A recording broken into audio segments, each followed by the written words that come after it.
Mr. Saliao and Mr. Sanjay to Miss Salma. During the activity, the learner should be able to A. Illustrate the step-by-step process of photosynthesis. B. Demonstrate cooperation and teamwork when working on the activity. And C. Present and explain their work clearly through verbal communication. This activity will last only for 30 minutes. Here are the step-by-step instructions you need to follow. First is to work with your partner. Select a partner to collaborate on the poster. Second, prepare materials, gather paper, colored pencils, markers, and other art supplies.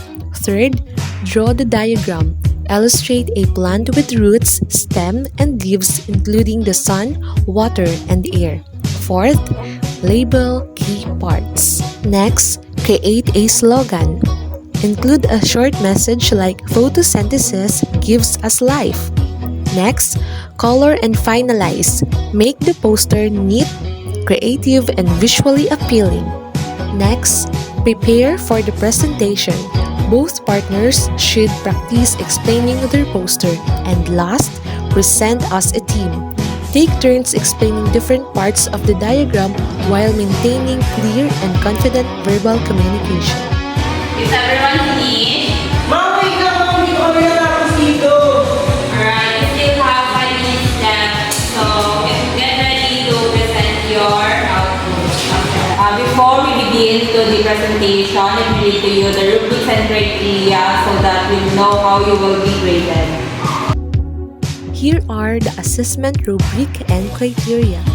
We have accuracy of content. Next, creativity and visual appeal. We have also teamwork and cooperation. And clarity and organization in presentation. With a total score of 80 over 80. Now, we have the scoring guide. From 70 to 80 points, it is outstanding. From 56 to 69 points, it is very good. From 45 to 55 points, it is satisfactory. And for the below 44 points, it needs improvement. Alright, I think everyone is done. Magpuproceed na tayo sa ating presentation. Ang maunang mag-present is pair of Mr. Sanjay and Miss Salma. Let's give them a round of applause. Okay, so good morning, ma'am. Good morning, classmates.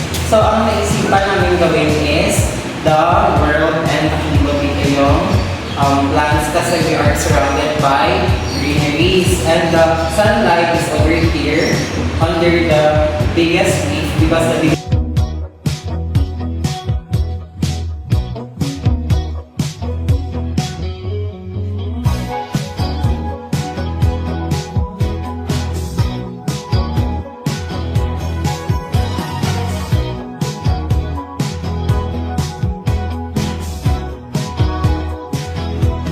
Okay, now we proceed to the second pair, which is Mr. Alfredo and Mr. Harry. You may now present your output.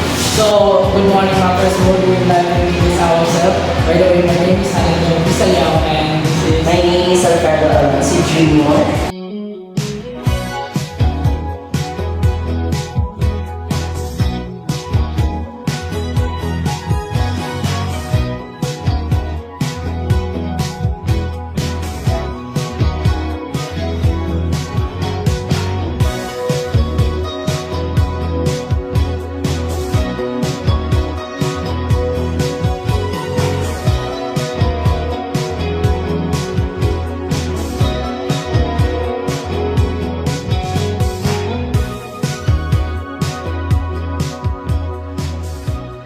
Thank you, class. Now I will announce the score of your output.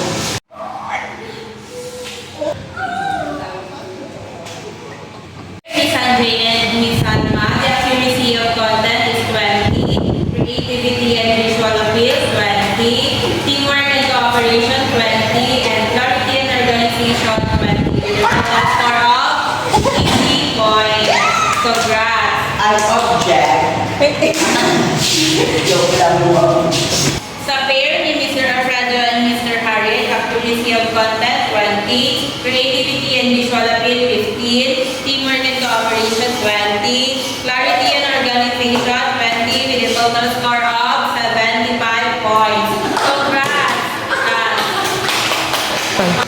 According to our scoring guide, score between 75 and 80 is outstanding. That means you all delivered an excellent performance. And let's give yourself a